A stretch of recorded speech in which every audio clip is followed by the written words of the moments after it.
Bismillahirrahmanirrahim. Alhamdulillahirabbil alamin. Wassalatu wassalamu ala asyrafil anbiya'i wal mursalin nabiyyina Muhammadin wa ala alihi wa sahbihi ajma'in, amma ba'd. Sambungan kita dalam kitab Hidayatus Salikin, iaitulah dalam bab faslun fi adabi ma ba'da tulu'i syamsi ila zawal. Perbincangan kita iaitulah perkara yang perlu kita buat selepas daripada naik matahari, terbit matahari sehingga gelincir matahari, mana sehingga zuhur. Dan apabila selesai engkau daripada menuntut ilmu yang memberi manfaat, pagi itu selesai menuntut ilmu dah, sudah selesai berzikir dah, dan engkau amalkan akan dia sesuatu, serta engkau perhias pada zahir dirimu dengan mengerjakan segala ibadat yang zahir, dan engkau jauhkan segala maksiat yang zahir, dan perhias batinmu dengan mengerjakan ibadat yang batin itu, seperti bersifat engkau dengan segala sifat yang kepujian, dan engkau jauhi maksiat yang batin itu, seperti kibir. Apa dia kibir? Kibir itu apa? Takbur, besar diri, itu mana kibir. Dan ujub. Apa dia ujub? Ujub ni hairankan diri, rasa dia hebat, orang lain kecil belakang. Dan riak. Riak ni nak tunjuk orang, itu mana riak. Dan sum'ah. Sum'ah ni nak suruh orang dengar dia buat tu hebat, itu mana sum'ah. Dan barang sebagainya seperti yang lagi akan datang pada bab yang keempat dan bab yang kelima, insya-Allah taala. Maknanya perbahasan mengenai penyakit hati ni akan dihuraikan lepas pada ni dalam bab yang keempat dan bab yang kelima tentang masalah. Dan jikalau ada lebih waktumu daripada mengerjakan yang demikian itu, maka tiada mengapa bahawa engkau masyghulkan dengan menuntut ilmu fiqh. Maknanya kalau kita lebih lagi waktu, kita sibukkan diri kita dengan menuntut ilmu fiqh, supaya engkau ketahui dengan dia masalah yang nadir. Apa dia masalah yang nadir? Yakni yang sedikit diamalkan pada ibadat, dan supaya mengetahui engkau akan jalan mempertengahi antara manusia yang berbantah, yang berbantah-bantahan pada ketika mereka itu berhadap kepada syahwat mereka itu. Maka menuntut yang demikian itu kemudian daripada selesai yang tersebut dahulu, iaitu daripada jumlah fardu kifayah bukannya fardu ain. Ini penjelasannya, menuntut ilmu yang lebih daripada had, lebih daripada kita wajib belajar itu dipanggil ilmu fardu kifayah. Tetapi jangan engkau tinggalkan segala wiridmu. Wirid yang kita baca pagi dan petang itu wirid, dia panggil al-maksurat kita. Dan segala zikirmu, sebab engkau masyghulkan pada menuntut ilmu yang fardu kifayah itu. Jadi kena wirid, kena baca, menuntut ilmu kena ada. Maka jikalau engkau segan pada mengamalkan segala wirid dan segala zikir dan ibadah, padahal gemar engkau pada menuntut ilmu fiqh yang fardu kifayah itu, maka ketahui olehmu bahawasanya Allah bagimu syaitan yang sembunyi dalam hatimu itu, iaitulah penyakit yang tersembunyi di dalam hatimu yang membawa kepada binasamu dalam akhirat. Itu dia panggil, dia kata sini kalau kita sibuk nak belajar ilmu fiqh, ilmu yang zahir saja, dengan kita tidak tumpu juga kepada belajar ilmu yang batin, ilmu yang menyebut tentang kedudukan kita, ikhlas, tentang apa ni, ilmu yang batin kita ni, sibuk nak cari hal zahir saja, maka dia tu diwaswas oleh syaitan. Sebab itulah kita tengok sekarang ni menjadi trend juga dalam masyarakat kita. Kalau ustaz ni mengajar hebat, duk bincang cara ke haram, cara ke halal, cara ke makruh, cara ke dosa pahala, tak apa hebat nampak ustaz ni. Kurang minat orang. Kalau ustaz ni ceramah ke, ngajar ke, nak pergi ala ke kafe segitu, minat nampak orang. Kalau orang begini kafe, Jadi minat korang. Jadi bahasa sini main kata korang. Itu tak kena. Kita sekarang ni bukan qadhi. Kita ni da'i. Mana da'i ni kita orang ajak manusia. Kita ajak orang kepada halal. Beritahu orang tentang haram. Kita ajak kepada kelebihan. Beritahu tentang dosa pahala. Itu tugas kita. Kemudian bila masuk dalam bab kita, kita beritahu batasan kufur dengan iman. Tapi bukan menjadi satu agenda kita nak kecek, nak tuju atas orang, atas kepala orang. Orang ni kafir, orang ni fasik. Itu tidak manhaj yang betul. Manhaj yang betulnya, waktu kita mengajar kita jaga kita, buat lagu ni, boleh jadi. Buat. Tapi nak hukum atas kepala lah. Itu bukan kerja kita, itu suruh kepada mahkamah kita. Maka tuntut olehmu pada ketika itu bukannya kerana Allah Ta'ala dan bukannya kerana akhirat. Mana kalau kita belajar, nak suka-suka belajar, bukan kerana Allah, bukan kerana akhirat, dan hanya sahaja tuntutmu itu semata-mata kerana berkendak akan dunia jua, seperti harta dan kemegahan dan kebesaran. Belajar kerana nak harta saja. Maka setakala itu sukalah syaitan kepada kamu. Memang syaitan suka sekarang. Syaitan sangat suka kepada kita. Kalau kita belajar ilmu semata-mata kerana nak lulus kereta, semata-mata nak dapat kedudukan yang tinggi dalam masyarakat, nak hebat, bukan kerana Allah SWT, bukan kerana nak takut kepada Allah, memang menjadi satu kegemaran syaitan. Itulah kehendak dia. Maka jikalau engkau cuba akan dirimu beberapa masa pada mengerjakan segala wirid dan segala zikir dan segala ibadah, maka tiada segan pada mengerjakan yang demikian itu. Mana kita zikir kita baca, wirid kita baca, beramal-amal lain kita baca, belajar pun kita nak juga. Maknanya selepas kita buat, tiada segan daripada mengerjakan demikian itu, tetapi sangat gemar engkau kepada menuntut ilmu yang memberi manfaat itu, dan tiada engkau kehendak akan menuntut itu melainkan kerana Allah Ta'ala, maka yang demikian itu terlebih afdal daripada segala ibadah. Kerana sabda Nabi sallallahu alaihi wasallam, talabul ilmi afdalu indallahi minas salati wal qiyami wal haji wal jihad. Artinya menuntut ilmu itu memberi manfaat. Ilmu yang memberi manfaat itu terlebih afdal kepada Allah daripada sembahyang sunat dan puasa sunat dan haji sunat dan perang sabilillah. Tanda situ, tulis tepi hadis tu. Hadis ini riwayat Ad-Dailami, riwayat Al-Dailami, alif lam dal ya lam mim ya, riwayat Ad-Dailami. Kata Al-Manawi dhaif, dan kata ulama yang lain hadis ini maudhu'. Tanda situ. Hadis ada sebagian kata dhaif, ada yang kata hadis ini maudhu'. Kalau hadis maudhu', ada palsu. Tidak mari dia, tidak sampai sanak dia secara terang, kecuali sanak yang muslim, sanak yang dipertikaikan rawinya kepada Rasulullah sallallahu alaihi wasallam. Dan sabda lagi, talabul ilmi yauman khairun min siyami thalathati ashhur.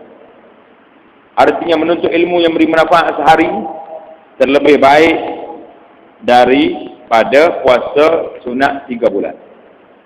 Tulis hadis ini juga diriwayat daripada Ibnu Abbas, diriwayat oleh Ad-Dailami. Sanak dianya, ulama hadis kata dalam Al-Jami' As-Saghir, hadis sanak ini maudhu'. Hadis maudhu', tanda tepi. Ini yang payah kita sekarang. Bila kita jumpa hadis, kalau kita pakai baca saja, tak tahu sanak dia, jadi masalah juga. Kalau baca bagi tahu sanak pun sebahagian orang tidak selesa juga. Dia kata kenapa kau ni duk sebut kita.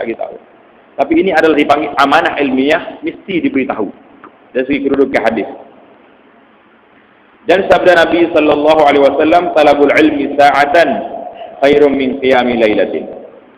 Artinya menuntut ilmu yang beri manfaat 1 saat, 1 jam, terlebih baik daripada sembahyang tahajud semalam-malam. Sembahyang tahajud semalam dengan menuntut ilmu saja lebih baik lagi. Tulis tepi itu, hadis sama juga, riwayat oleh Ad-Dailami, sanak dia hanya maudhu'. Jadi hadis maudhu'.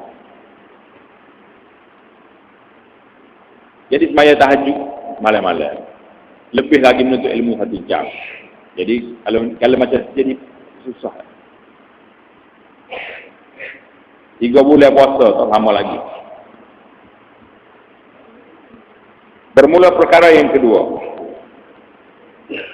Perkara yang pertama tadi, kita sudah bicara bila lagi perkara yang pertama. Apa dia perkara yang pertama dalam bab ini? Nak cari dulu baru tak lari puja dia. Perkara yang pertama apa dia?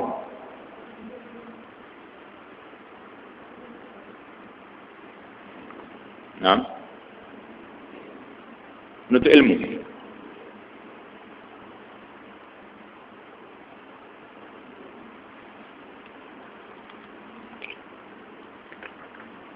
Bermula perkara yang kedua, bahawa daripada 4 perkara. Ya, ada dalam perbincangan kita ni ada berapa? 4 perkara perbincangan tadi. Jumpa kan tu?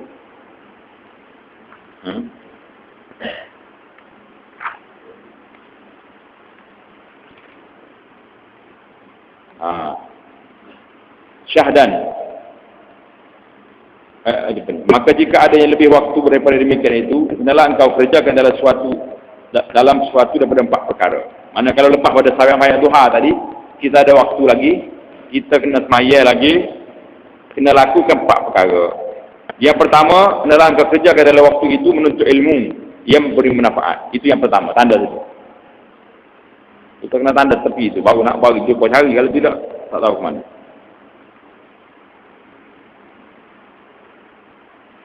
Bermula perkara yang kedua, yang kita kena buat selepas daripada duha tadi, bahawa engkau tiada kuasa atas menghasilkan ilmu yang memberi manfaat itu, dan tiada kuasa menuntut akan dia, tetapi masyghul. Apa makna masyghul? Sibuk engkau sibuk dengan ibadat yang sunat, daripada zikir dan membaca Quran dan mengucap tasbih dan mengucap selawat atas Nabi sallallahu alaihi wasallam, maka yang demikian itu daripada darajatul abidin, darjah orang yang beribadat kepada Allah Subhanahu wa taala. Dan itulah tariqatus salihin. Awana tariqatus salihin, jalan orang-orang yang saleh. Orang saleh dia nak bersihkan diri dia berjalan mengikut program. Dan adalah orang yang demikian itu setengah daripada orang yang dapat kemenangan dalam dunia dan akhirat. Tetapi hendaklah ibadat orang itu dengan ikhlas kepada Allah Ta'ala. Oh, ni syarat ni kak, memang juga. Kalau tak ikut syarat ni, rusak pula ibadat kita. Syarat yang pertamanya, hendaklah ibadat itu, orang itu dengan ikhlas kepada Allah Subhanahu Wa Ta'ala, dan jangan ria dan ujub dan takabur. Jadi tanda baik-baik, istilah itu sudah ada. Ria, ujub, takabur. Kena ingat, sentiasa tanda di kulit kita ni, kalau jumpa benda ni lagi, itulah maksud dia. Kerana firman Allah Ta'ala, وَمَا أُمِرُوا إِلَّا لِيَعْبُدُوا اللَّهَ مُخْلِصِينَ. Ambil dari surah Al-Bayyinah, ayat yang ke-5. Surah Al-Bayyinah. Surah Lam Yakun ini lah surah Al-Bayyinah. Lam Yakun. Artinya, tiada disuruh akan mereka itu pada berbuat ibadat melainkan kerana menyembah Allah Ta'ala, dan padahal mereka itu tulus ikhlas kepada Allah Ta'ala. Kita disuruh supaya sembah Allah dalam keadaan mana? Dalam keadaan tulus ikhlas kepada Allah. Kalau sembah Allah Ta'ala saja, ikhlas tak ada, habis masa. Bermula perkara yang ketiga, bahawa masyghul engkau, sibuk engkau itu dengan sesuatu yang menyampaikan dengan dia akan berbuat kebajikan kepada muslimin. Jadi kita buat sibuk, buat kerja yang boleh menyampaikan kepada kebaikannya kepada orang muslimin. Dan engkau perbuat akan sesuatu yang memasukkan dengan dia itu akan kesukaan ke dalam hati orang mukminin, atau engkau perbuat akan sesuatu yang memudahkan dengan dia segala amal saleh, seperti berkhidmat kepada fuqaha.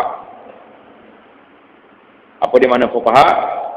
Ahli-ahli, orang alim dalam bidang fiqh yang saleh, dan ulama sufiyah.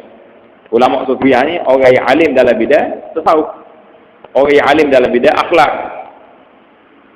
Dan ahluddin, yakni orang yang beragama dan berkhidmat kepada segala guru kita, dan berulang-ulang pada mengerjakan pekerjaan itu, dan mengusahai pada menyampaikan kehendak mereka itu, nyapa kehendak guru-guru itu tadi, dan memberi makan dan pakai akan fuqara. Apa dia fuqara? Fuqara mana orang fakir, orang yang tidak ada harta, dan akan orang miskin. Ada beza ke di antara fakir dengan miskin? Ada beza? Kata ada beza. Biasa orang sebut bahasa Melayu ni orang fakir miskin, bagi derma kepada fakir miskin. Kali ni kita tak nak tahu apa beza di antara fakir dan miskin. Ada beza? Ada beza ke tak ada? Mesti ada. Takkan dia sebut fakir. Kalau tak ada beza, sebut satu sudah, fakir ataupun sebut orang miskin. Di mana perbezaan dia boleh kita kesan daripada cerita Nabi Musa dengan Khidir alaihi wassalam. Ingat cerita Nabi Khidir? Wa ammas safinatu. Perahu Pak Nabi Musa Khidir naik tu, bila naik dia belah perahu, ingat. Wa ammas safinatu, kata di Khidir kepada Musa, fakanat limasakin ya'maluna fil bahri. Maknanya perahu ni, kapal tu, hak kita belah tadi tu, kepunyaan orang miskin yang duk kerja cari makan dalam laut. Jadi ulama-ulama kata, dipahami di sini bahawa miskin itu tinggi sikit darajat dia daripada fakir. Maknanya kalau orang fakir ni tak ada gambar satu, jalan kaki akan lipat jepur ya. Tapi kalau orang miskin boleh lagi naik kereta, semuanya tak banyak biti, itu dipanggil miskin. Pasal tu dia pakai, dia kata orang miskin, tapi demo ni ada perahu. Kalau kita enggak ada kereta sewa lah, boleh mula. Itu maksud dia. Ada perbezaan di antara fakir dengan miskin. Dan berulang-ulang ziarah kepada orang yang sakit. Ini semua ni buat. Nak buat kerjaan yang ketiga ni, yang boleh menyukakan orang yang fakir miskin, menyukakan guru-guru kita, menyukakan sahabat-sahabat kita dan sebagainya.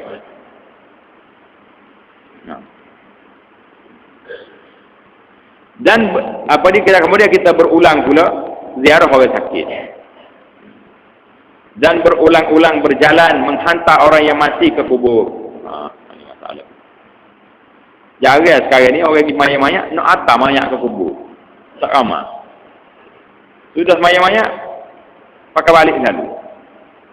Naknya sini tu menghantar orang yang mati ke kubur, atau orang mati ke kubur.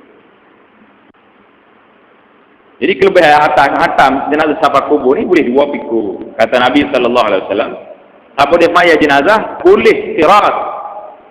Qirat ni apa dia? Pahala tu sabuk. Kalau dia tunggu sampai kubur boleh 2 qirat. Ada orang buat gorak, dia kata enggak, qirat tu tak nampak, ya tak nampak pun, kalau pergi kubur boleh 2 juga. Boleh ke apa? Mayat boleh nasi buku. Pergi kubur boleh pinggir. Ada setengah terba tu sungguh nak tu boleh kubur pasal kayu batik lagi. 3 jadi boleh. Nak buat dia. Bagaimana masyarakat itu jadi dia pentingnya kita kena pergi kubur dengan niat nak bantu orang. Jangan niat nak ambil benda tak waris lagi tu. Dan berulang-ulang menolong segala orang yang susahan. Orang susah, apa saja susah kita tolong. Dan sekalian yang demikian itu terlebih afdal daripada ibadat yang sunat. Kalau ni jelas. Ibadat yang sunat ni boleh diri kita seorang. Tapi kita pergi tolong orang, boleh untuk kita pahala, dia boleh orang itu bermanfaat pertolongan kita. 2 boleh.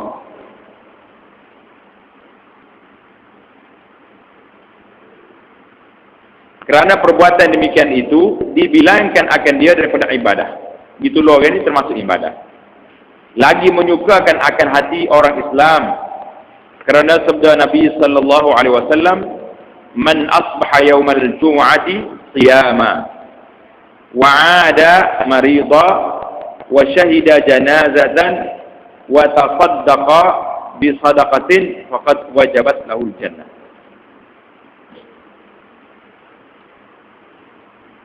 Artinya barang siapa berpagi-pagi hari Jumaat puasa, dia suruh puasa pada hari Jumaat, dan ziarah ia akan orang yang sakit, dan hadir ia akan jenazah dan memberi ia akan sedekah dengan satu sedekah, maka sungguhnya wajib baginya syurga. Kita tengok komentar ulama-ulama sini hadis kata apa? Kata Imam Asy-Syaukani, Syaukani seorang ahli hadis yang masyhur dalam kitab dia Nailul Awtar dan lain-lain. Dia kata hadis ni, anda baik-baik ni. Hadis siapa dia berpagi-pagi pada hari Jumaat ni, puasa ni tidak diketahui asalnya. Tak tahu mari mana hadis ni asalnya, tak jumpa cari. Dan kata Al-Baihaqi hadis ini dhaif.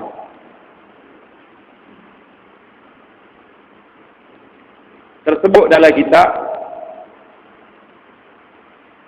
kata di Baihaqi hadis ini dhaif. Sebab apa dhaif? Sebab dia kata perpagi-pagi hari Jumaat puasa. Tidak waris daripada hadis yang sahih yang mengatakan Nabi kita suruh puasa hari Jumaat. Tak ada. Yang adanya hari Isnin ataupun hari Khamis. Jadi ini khusus puasa hari Jumaat. Kalau hari Jumaat saja puasa, tak puasa hari Khamis, makruh. Macam mana pula nak boleh pahala yang lebih besar? Sebab tu bila kita ngaji hadis, yang pertama kali tengok matan dia. Ulama komen tentang anak dia. Rawi dia pendusta, dia panggil hadis maudhu', hadis palsu. Ataupun matan dia tu bercanggah dengan hadis lain yang lebih sahih. Ada hadis lain Nabi sallallahu alaihi wasallam puasa hari Jumaat sahaja. Makruh pasal hari raya hari Jumaat. Jadi sini dalam hadis kita ni dia tak bagi tahu puasa dah Khamis mari atau tidak. Tapi siapa dia puasa pada hari Jumaat mutlakan gitu. Mana bercanggah dengan hadis lain yang lebih umum tentang kelebihan tentang Nabi kita sallallahu alaihi wasallam puasa pada hari Jumaat saja. Itu dipanggil apa dalam ilmu hadis? Komentar dari sudut matan hadis. Kita belajar belakang dalam bab ni. Bermula perkara yang keempat. Kita masuk pula ke perkara yang keempat. Bahawa tiada kuasa engkau atas yang demikian itu. Tak kuasa juga. Nak pergi belajar pun tak kuasa, nak berzikir panjang pun tak kuasa, nak pergi bantu orang pun tak kuasa. Tetapi masyghul engkau dengan hajat. Kitanya sibuk dengan apa? Sibuk dengan hajat kita sendiri. Sibuk dengan hajat kita sendiri. Ada banyak masalah tak selesai. Kerana berusaha atas belanja dirimu. Macam mana nak pergi belajar? Belanja tak ada. Tak ada nak makan nafkah, tak ada. Nak pergi kerja. Pergi jabatlah. Kalau pergi noreh. Kalau pergi katak batu. Tak kira. Yang pentingnya buat puk. Yang penting nak cari nafkah. Atau belanja anak atau isteri. Semua tanggungjawab kita belakang. Anak isteri, tanggungjawab buah kita. Padahal sejahtera segala muslimin daripada kejahatan. Orang musliminya selamat daripada kejahatan kita. Kita tak kacau kan? Itu maksudnya. Dan sejahtera mereka itu daripada lidahmu. Ini penyakit. Boleh jadi kita ni, orang lain selamat daripada tangan kita. Kita tak piak orang, tak pulah lengah, tak putih orang. Tapi lidah kita, boleh saya ke tidak? Cara kau orang siang malam. Datang masjid pun, tiba juga orang. Kedai kopi, kau sedap. Maknanya, laguannya jadi lagunya. Sejahtera mereka itu daripada lidahmu dan tanganmu. Dan sejahtera daripada agamamu. Kerana engkau tiada berbuat maksiat. Maka engkau dapat yang demikian itu akan darjah ashabul yamin. Allahu Akbar. Kalau kita ni sibuk nak cari makan, cari nafkah yang halal, tapi orang lain selamat daripada kita, kita tak buat kebajikan. Tak buat kebajikan sebab kita susah. Nak derma ke mana? Kita sendiri pemakai budu. Pemakai budu ni, dia kata budu tak lewat paning ya. Buat VIP makan juga budu. Tak mudah juga tengok tu pergi budu. Maknanya budu satu makan ni. Kadang-kadang orang kapur makan ada punya. Yang penting makan ni nak derma warna piti tak ada. Lebih umum gitu. Nak bagi nasihat kau tak mesti. Nak mengajar ilmu kau tak boleh ajar. Tapi bila tak boleh macam ni, kita sibukkan dengan cari makan untuk kita. Kita selamat ke manusia daripada kita. Selamat. Tangan kita tak piak orang. Mulut kita tak cuci orang. Tak ngupak orang. Apa lagi? Apa saja manusia tidak kena gaduh kita. Maka orang ni kata dalam kitab kita ni akan sampai kepada darjah ashabul yamin. Yakni orang yang diberikan suratannya itu kepada kanan, seperti orang yang saleh. Mungkin sini juga nak boleh tu. Kerana engkau tiada dapat naik kepada martabat mereka yang dahulu itu. Tak naik martabat dahulu sebab kita tak banyak ibadat. Dan inilah sekurang-kurang martabat makam agama Islam. Sekurang-kurang martabatnya, tapi hari ni apa payah sekurang-kurang ni pun. Sekurang-kurang martabatnya, biarlah kita sibuk diri kita dengan cari makan sekadar yang Allah Ta'ala izinkan yang halal, kemudian kita selamatkan manusia daripada kita. Boleh ke tak boleh? Letih ke? Tak. Letih ke tak letih? Adapun martabat yang ke bawah daripada itu. Na'udzubillah. Ini kita nak bicara pula martabat orang yang bawah, darjat bawah. Kalau gerik kat gerik lain ni. Gerik orang tak jadi kerja. Maka iaitu martabat ashabus shimal, nasallallahu alaihi wa afiyah. Yakni orang yang diberikan suratan itu daripada kiri. Dan iaitu orang yang dipermain-mainkan oleh syaitan. Orang ni orang yang main di syaitan. Kerana mereka itu masyghul ia akan sesuatu yang menukarkan akan agama mereka itu. Wal iyadu billah. Orang yang bawah pada sana ni, berzikir pun tidak, buat amal ibadat pun tidak, ngaji pun tidak, manusia selamat daripada dia pun tidak juga, tak selamat. Dia hanya pakai hangit, tak ada harta. Miskin pun tidak. Kerjanya duduk cerita orang. Duduk kedai kopi, cerita orang, naik masjid pun duduk cerita orang. Hak ni tak pakai kerja. Masuk dalam martabat paling bawah sini, kata dalam kitab, wal-iyazubillah, manusia lagi ni tak pakai apa. Kalau dia kaya, naik kereta masjid, sebesar, duduk kedai kopi, cerita orang, boleh kira. Mana sabuk dengan dia tu. Ya. Ni sudah cerita orang, perih nak klik, tak ada jalan kaki. Oh, tanya buah tadi ke Allahu Akbar. Tak. Dalam tu dia berkalap dia.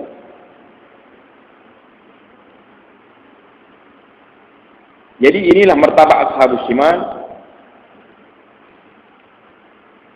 Iaitulah orang yang dipermain-main oleh syaitan kerana mereka itu masyghul. Masyghul maknanya menyibukkan waktu dia, menghabiskan masa ia akan sesuatu yang menukarkan akan agama mereka itu, waliyadzubillah ta'ala. Atau memberi kesakitan dan kejahatan kepada hamba Allah yang muslimin. Menyakiti orang muslimin ini berat dosa dia. Maka inilah martabat yang membawa kepada kebinasaan dalam dunia dan akhirat. Dan saya kiranya engkau jauh akan martabat yang akhir ini. Bukan cakap saya, mestilah. Mesti kita jauhkan diri kita daripada martabat yang terakhir tadi. Kerana akan binasalah kita kalau kita ikut program orang tersebut. Program syaitan yang diajar oleh syaitan tadi. Ketahui olehmu, wahai Talib. Siapa dia Talib? Talib ni siapa? Kita cuba cari Talib lah. Tak ada Talib sini apa? Tak ada lah. Lepas tu, siapa dia Talib? Talib maknanya orang belajar, orang menuntut ilmu, orang menuntut akhirat. Ketahui olehmu, wahai orang yang menuntut akhirat, bahawa segala hamba Allah itu pada hak agamanya 3 perkara. Maknanya semua hamba Allah Ta'ala itu ada hak dia dalam 3 perkara.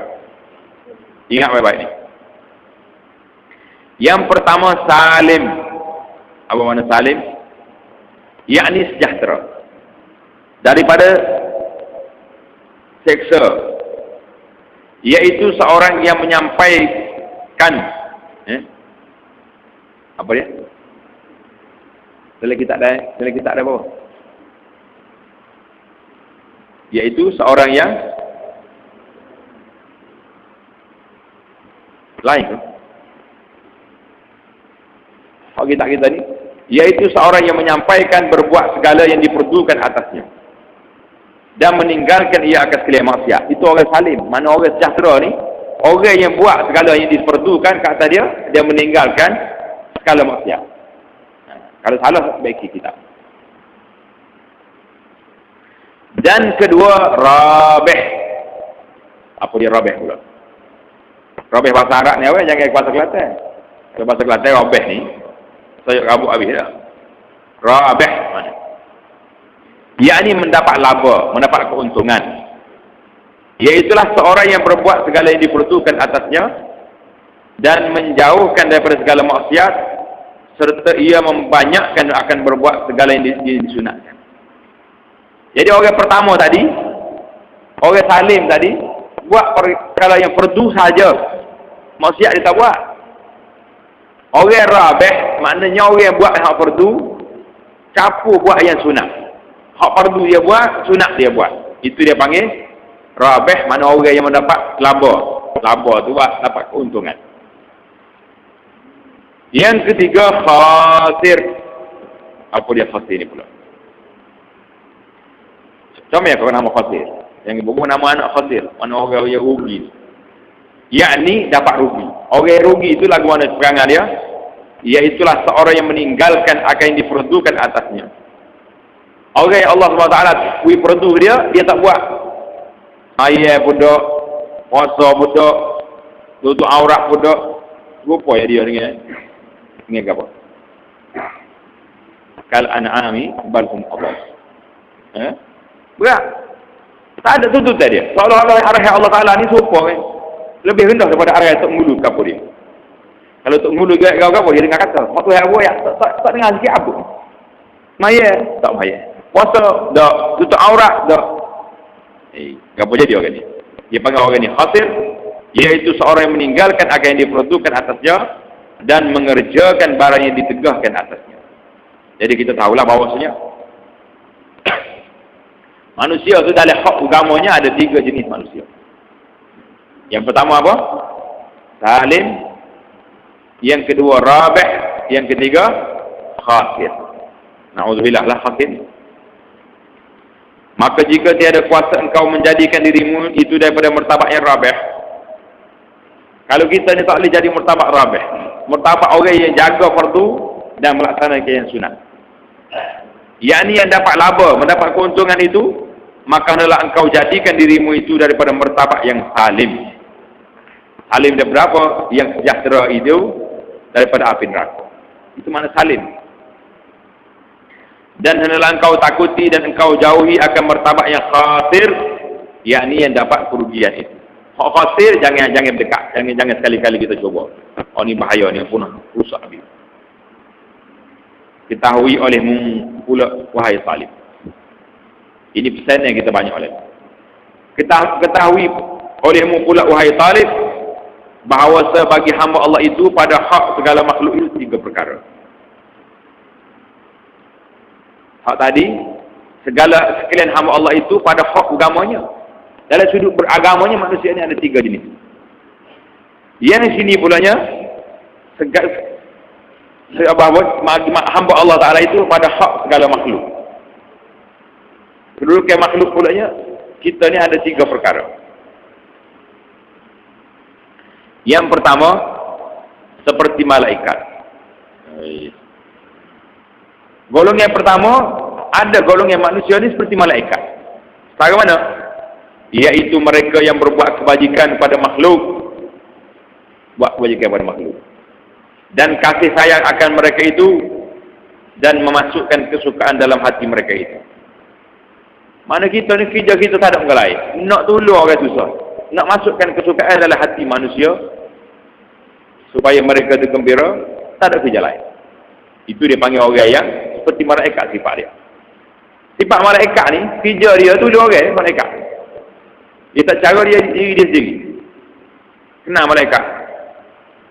Nah, malaikat ni dia makan tak, minum pun tidak, kahwin pun tidak.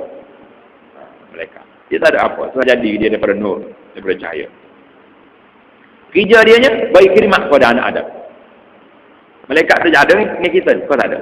Ada. Dalam majlis ilmu ada malaikat. Dalam majlis, dalam kita duduk siang malam ada malaikat duduk jaga. Kalau tak ada malaikat, tu tidur tak nak tahu. Malaikat tak jaga. Sudah tu mak lebih dia tu masuk semua. Tapi tak ada semua masuk. Ada orang bunyi masuk semua.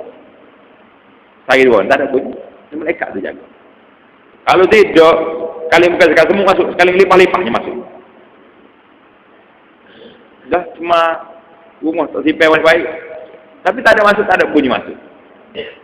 Kalau tak limpah tu enggak juga. Kalau cicak masuk kan tak. Sudah tu mak peng ekor dia lumayan atas pipi kita. Jadi dekat Allah. Tapi tak ada. Malaikat dia kerja jaga manusia, dia sendiri tak ada masalah. Malaikat jaga awan, orang mari hujan. Malaikat jaga makanan manusia. Dia tak makan. Itu dia panggil martabat malaikat. Yang kedua, ni na'udzubillah. Seperti binatang. Orang gambar al-Quran balhum kal an'ami balhum adad. Ada manusia yang bersifat seperti binatang, bahkan lebih pada itu lagi. Yaitu mereka yang tiada berbuat kebajikan kepada makhluk dan tiada berbuat kejahatan akan dia. Orang ni sifat seperti binatang. Pasal apa? Binatang ni tak cara orang, dia cara makan dia. Buat kebajikan orang pun tak, makan pun tak. Ada sebahagian binatang. Ada binatang jauh dulu orang. Kalau kuda, orang naik belakang dia. Lembu, kubah, awak galau. Binatang-binatang hidup gitu, dia tak ada hukum. Yang ketiga seperti kala dan ular dan segala binatang yang buas, iaitu mereka yang berbuat kejahatan akan makhluk dan tiada diharapkan akan kebajikan kepada makhluk. Jadi kita nak jadi seperti siapa? Biarlah kita jadi seperti malaikat, nak tolong manusia, tolong bantu orang. Mikir usaha kita nak tolong orang. Jangan jadi seperti benda-benda lain, seperti binatang boleh kira lagi. Seperti jeking kala, habis tu cara kau nak kosek orang, nak menyakit orang. Syahdan. Sekiranya jangan engkau masyghul pada tiap-tiap hari dan malam itu melainkan dengan sesuatu yang beri manfaat bagimu dalam akhirat. Inilah yang sepatutnya. Sepatutnya kita ni jangan sibukkan diri kita ni pada tiap-tiap hari, jangan menyibuk dengan benda lain.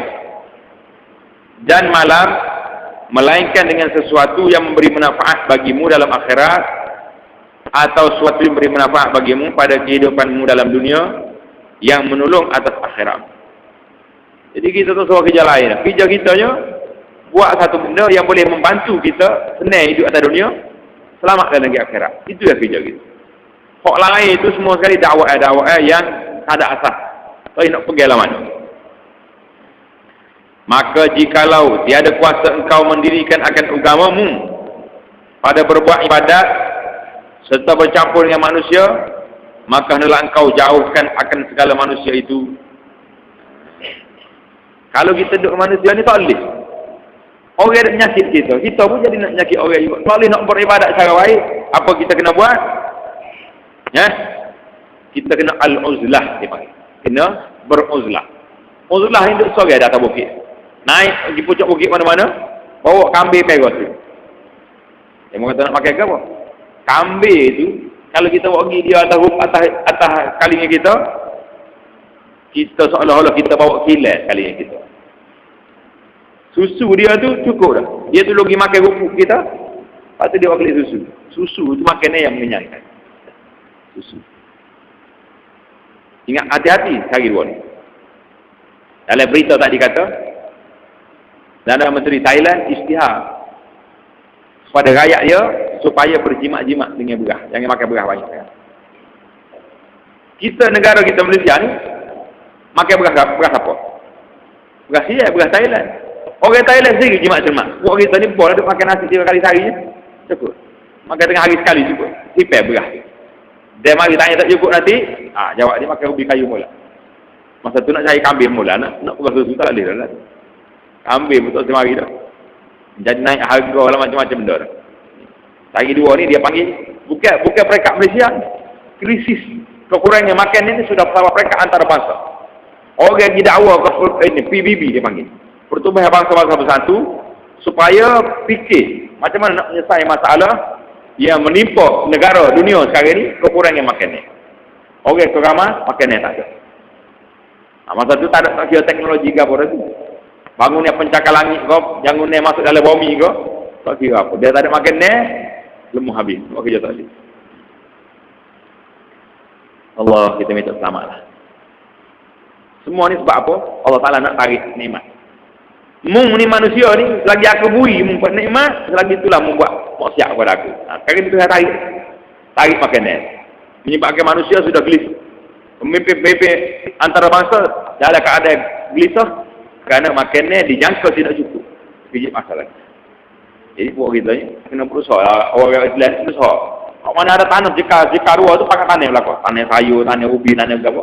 Tak ada berah kita ke ubi kita. Ni kau tak memikir nak makan berah pun cari di Thailand. Nak makan berah tu mari kat luar negeri. Tak ada ke atas kapur kita, bumi kita yang kita boleh makan barang-barang kapur kita. Orang dulu nak makan berah dia tanah. Nak makan laut dia pergi gagal dalam sungai. Ikan banyak kita. Mari manusia jauh ni. Ikan dalam sungai nyebur mampu habis anak-anak. Lepas tu ni apa? Sikit lagi jawab dia makan nasi tanya ni gagal. Pakai buat bubur gagal dah. Tak juga dia tak ada orang lain. Betul tak? Jadi maka jikalau tiada kuasa engkau mendirikan akan agamamu pada berbuat ibadah serta bercampur dengan manusia, maka hendaklah engkau jauhkan akan segala manusia itu. Jauhlah duduk dengan orang. Duduk dengan orang buat nyibuk. Seperti engkau jikalau bersunyi sendirimu, nescaya kuasa mendirikan agama pada buat ibadah. Duduk seorang. Maka jikalau tiada kuasa akan demikian itu, maka hendaklah engkau tidur. Sekarang ni malam baik tidur kau baik jaga. Ni zaman kita ni. Baik tidur.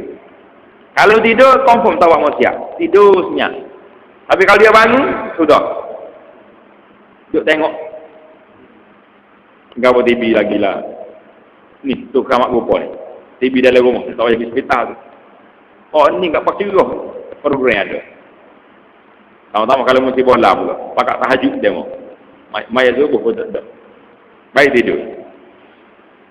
Maka iaitu terlebih baik daripada duduk berkhabar-khabar. Berkhabar-khabar ni duduk berbuah-buah. Tak juga kita gitu. Yang tiada memberi manfaat akan agamamu atau memikirkan akan demikian itu. Karena sabda Nabi sallallahu alaihi wasallam, min husni islamil mar'i tarkuhu ma la ya'nihi. Anda baik-baik. Ini hadis sahih. Rawahu Tirmizi. Hadis ini riwayat Tirmizi, anaknya sahih. Min tulis. Husni islami al-mar'i tarkuhu ma la ya'nihi. Artinya sebaik-baik Islam manusia itu meninggalkan sesuatu yang tak ada memberi manfaat pada agama. Orang Islam yang baik tinggal pada kerja dia tinggal semua perbuatan yang tidak baik pada agama dia. Kau benar tak? Kita tanya, nak buat berani baik agama? Baik. Baik buat. Kalau tak baik, nyusah kita, tak usah buat. Itu dia panggil orang Islam yang baik. Lo ni tak tahu apa. Asal nak buat. Tak nak buat, hak baik pun, dia pakai tak buat juga. Jadi habislah kita bab siapa masuk waktu zuhur. Kemudian kita akan masuk kepada faslun fi adabil isti'da li sa'iris salawat. Insyaallah taala kita akan sambung dalam jalsah kita yang qadim.